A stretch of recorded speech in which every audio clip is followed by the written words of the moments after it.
कोशिका के बारे में हम लोग अध्ययन करते हैं। कोशिका को इंग्लिश में बोला जाता है सेल, हालांकि कोशिका का टेक्निकल नाम होता है साइटो। अब इस साइटो का अध्ययन करिएगा तो हो जाएगा साइटोलॉजी। तो कोशिका को जब भी बायोलॉजी में पढ़ा जाएगा तो सेल नहीं कहा जाएगा, सेल इसका इंग्लिश नाम है, बायोलॉजिकल नाम होता है साइटो। साइको नहीं, साइको माने पागल होता है। साइटोलॉजी क्या हो जाएगा, इसका अध्ययन।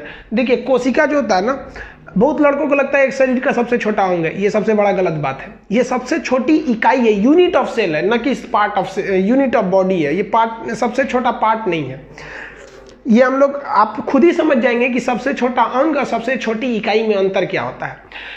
कोशिका की जो खोज किया था, यानी जो जनक थे वो रॉबर्ट हुक थे।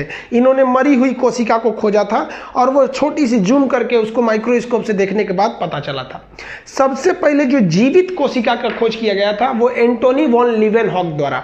तो कहेगा कोशिका विज्ञान के जनक कौन है, तो रॉबर्ट हुक है। याद रखिएगा, खोजे वही थे भाई, मरा खोजे या जिंदा खोजे वो अलग बेहतर होता है। अब स्लाइडेन एवं श्वास नाम के दो वैज्ञानिक हैं। इन्होंने कहा कि पूरा शरीर कोशिकाओं से मिलकर बना है, पूरे शरीर में जहां जहां है वो कोशिकाएं हैं। तो कोशिका का सिद्धांत यानी शरीर कोशिका से मिलकर बना है, किसने बोला था, स्लाइडेन एवं स्वान ने बोला था। अब एक होती है सबसे छोटी कोशिका और सबसे बड़ी कोशिका। इसमें दो तरह का क्वेश्चन, मानव में सबसे बड़ी और सबसे छोटी, और ओवरऑल पूरी दुनिया में सबसे बड़ी सबसे छोटी। तो पूरी दुनिया में सबसे छोटी कोशिका माइकोप्लाज्मा की होती है, ये यूनिसेल्युलर होता है। तो ये दुनिया में सबसे छोटी कोशिका माइकोप्लाज्मा की होती है। सबसे बड़ी जो कोशिका होती है वो शुतुरमुर्ग के अंडे की होती है। अब मानव में देखेंगे तो मानव में जो सबसे छोटी कोशिका होती है वो मेल के स्पर्म यानी शुक्राणु की होती है। मेल का जो स्पर्म होता है उसके शुक्राणु की कोशिका मानव में सबसे छोटी होती है। और यही मानव में अगर सबसे बड़ी कोशिका की बात करेंगे तो मानव में सबसे बड़ी कोशिका फीमेल के ओभम यानी अंडाणु की होती है। तो फीमेल का ओभम सबसे बड़ी कोशिका और मानव में मेल का सबसे छोटी कोशिका कह देगा तो वो स्पर्म हो जाएगा। मेल का स्पर्म वो सबसे छोटा और फीमेल का ओवम वो सबसे बड़ा हो जाएगा। अब एक होता है कि सबसे लंबी कोशिका, लेंथ में लंबाई किस चीज का होता है। अब बड़ा और लंबा में कई लोग अंतर नहीं समझते हैं। देखिए लाल किला बहुत बड़ा है और कुतुब मीनार बहुत लंबा है, तो बड़ा और लंबा में अंतर होता है। तो सबसे लंबी कोशिका जो होती है वो न्यूरॉन यानी ब्रेन की कोशिका होती है। न्यूरॉन यानी ब्रेन की कोशिका। अब एक ऐसी कोशिका होती है, ब्रेन की जो कोशिका होती है इसमें कोशिका विभाजन नहीं होता है। कोशिका विभाजन मतलब क्या होता है कि एक कोशिका टूटकर दो नई कोशिकाओं का निर्माण कर लेती है। जैसे मान लीजिए यहाँ कहीं एक कोशिका मर गई तो वहाँ खाली जगह हो जाएगा, तो बगल की कोशिका विभाजन कर जाएगी और एक से दो में बनेगी। तो देखिए एक से दो बन गई तो एक जो विभाजन हुआ है वो अपना जगह एक रख लेगा और जो मर गया एक उसका जगह पे चला जाएगा। तो क्षतिपूर्ति हो सकती है। जो ब्रेन की कोशिकाएं होती है ना, न्यूरॉन सेल, इसमें कोशिका विभाजन होता ही नहीं है। इसलिए अगर आपके ब्रेन के अंदर चोट लग गया ना तो वो ठीक नहीं होने वाला है। यहाँ मारिए तो ऊपर ठीक है चलेगा, और तेज मार दीजिए फूट जाएगा, चमड़ा खून निकलेगा, सही है। और हड़ाहे मार दीजिए हड्डी फूट जाएगा, ठीक है। और अगर हुमच दिए ना तो चला गया वो ब्रेन के अंदर, अब वो ठीक नहीं होने वाला है। इसलिए पुलिस ना आपको कहती कि बबुआ तू हेलमेट पहन, क्योंकि इसमें कोशिका विभाजन सेल डिवीजन नहीं होता है। एक बार लगा ना तो हमेशा के लिए डिलीट हो जाओगे, रिसाइकिल बिन में भी नहीं मिलोगे। समझ में गया।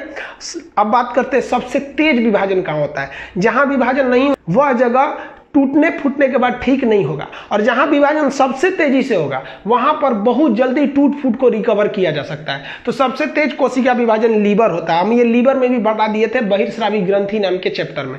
लीवर जो होता है, अगर लीवर को काट दीजिएगा ना तो अपने से ठीक हो सकता है। तो क्वेश्चन भी पूछता है वह कौन सी कोशिका है जो अपने क्षतिपूर्ति को स्वतः ठीक कर सकती है, यानी क्षतिग्रस्त कोशिकाओं को ठीक कर सकती है, तो वो लीवर कर सकता है। और ब्रेन में कोशिका विभाजन नहीं होता है। समझ में गया। यहाँ बड़ा छोटा ओवरऑल में है और यहां बड़ा छोटा मानव में है। अब बात करते हैं कोशिका का मेन अध्ययन चालू करते हैं। जैसे देखिए अगर आप किसी ईंट को जोड़ते जाइएगा तो वो दीवार बन जाएगा। अब दीवार में तो ऐसा नहीं है केवल ईंट ही लगता है, सीमेंट भी लगता है, मसाला भी लगता है, बालू भी लगता है, लेकिन केवल ईंट का भी खड़ा कर सकते हैं, थोड़ा सा दीवार कमजोर हो जाएगा। तो मेन यहाँ देखिए ईंट को जोड़ेंगे तो क्या बन गया, दीवार।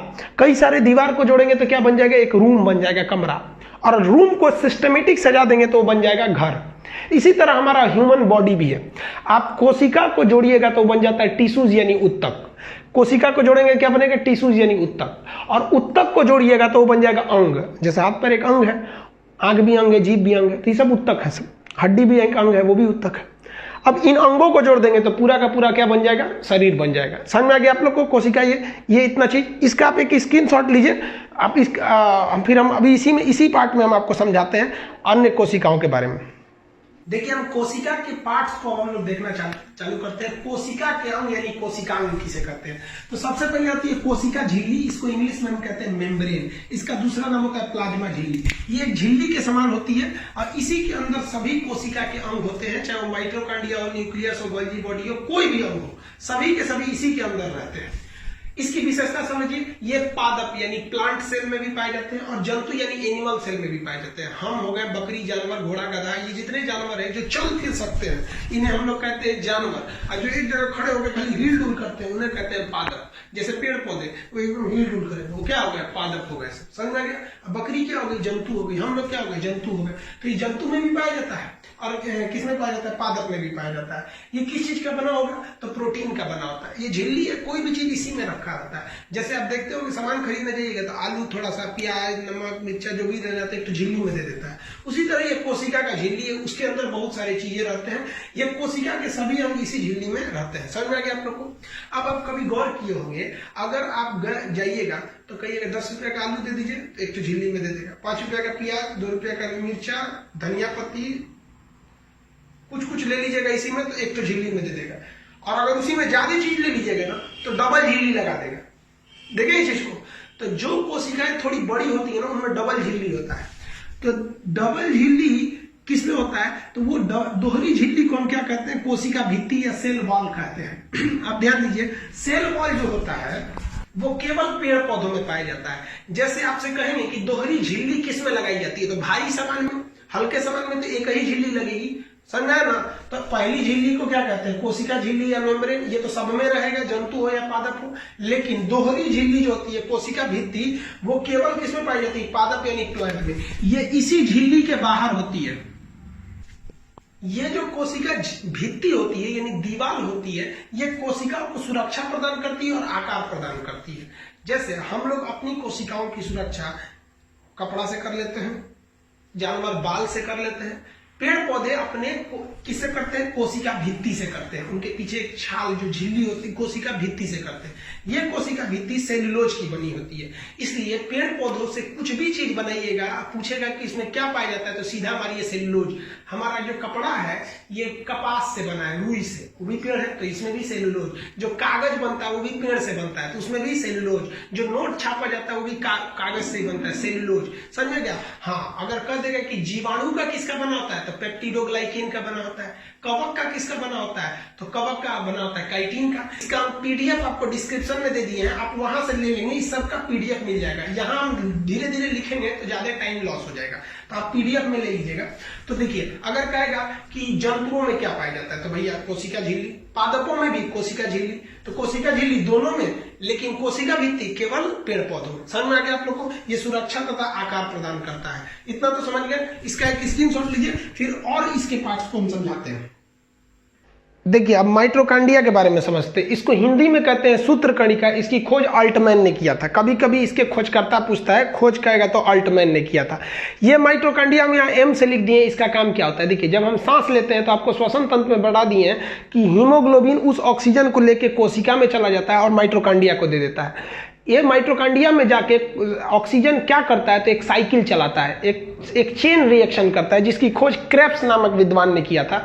अतः उस चेन रिएक्शन को हम क्रेब्स साइकिल कहते हैं। तो कहेगा कि कोशिका के अंदर क्रेब्स चक्र कहाँ चलता है, तो कहाँ चलेगा, माइटोकॉन्ड्रिया के अंदर चलता है। समझ में आ गया कि नहीं आ गया, माइटोकॉन्ड्रिया के अंदर चलेगा। ये जो क्रेब्स चक्र है, इसके फलस्वरूप क्या बनते हैं, एटीपी बनते हैं। इसके फलस्वरूप एटीपी का निर्माण होता है और 38 एटीपी मिलकर एक ग्लूकोज को बना देते हैं और यही ग्लूकोज हमको ऊर्जा यानी पावर देता है। तो कहेगा कि ऊर्जा गृह किसे कहते हैं, तो माइटोकॉन्ड्रिया को। पावर हाउस माइटोकॉन्ड्रिया, शक्ति गृह माइटोकॉन्ड्रिया, सब यही होता है। कहेगा कि माइटोकॉन्ड्रिया में कौन सा चक्र चलता है, तो क्रेब्स चक्र। कहेगा कोशिका के अंदर ऑक्सीजन को लेकर श्वसन का काम कौन करता है, तो ये कौन करेगा बाबू, माइटोकॉन्ड्रिया। एक और क्वेश्चन कहता है कि माइटोकॉन्ड्रिया की आंतरिक दीवारों को क्या कहते हैं, उसे हम लोग कहते हैं क्रिस्टी। क्या कहेंगे, क्रिस्टी। आंतरिक दीवार को हम क्रिस्टी कहेंगे। समझ में आ गया। तो अब बताइए, हमारे शरीर में चारों ओर कोशिका है, जीभ में भी कोशिका है, उंगली में भी है, हाथ में, पैर में, हर जगह कोशिका है और हर जगह माइटोकॉन्ड्रिया है, क्योंकि कोशिका जहां रहेगा उस कोशिका के अंदर माइटोकॉन्ड्रिया रहेगी। अब आपको तो समझ में आ गया होगा कि भैया कोशिका सबसे छोटा नहीं होता है, क्योंकि इसके अंदर तो खुद ही ये सब चीज है सब। तो देखिए, कोशिका के अंदर जो माइटोकॉन्ड्रिया है ऊर्जा बनाता है। अब एक बात बताइए, मेरे पैर में भी कोशिका है, जीभ में भी है, सब जगह है। एक बात बताइए, जो आदमी दौड़ रहा है, धावक है, उसको सबसे ज्यादा पैर में ऊर्जा की जरूरत है। अब जैसे हम मान लीजिए आपको पढ़ा रहे हैं, तो हमारी सबसे ज्यादा ऊर्जा जीभ को जरूरत है, वो करेगा। कोई मान लीजिए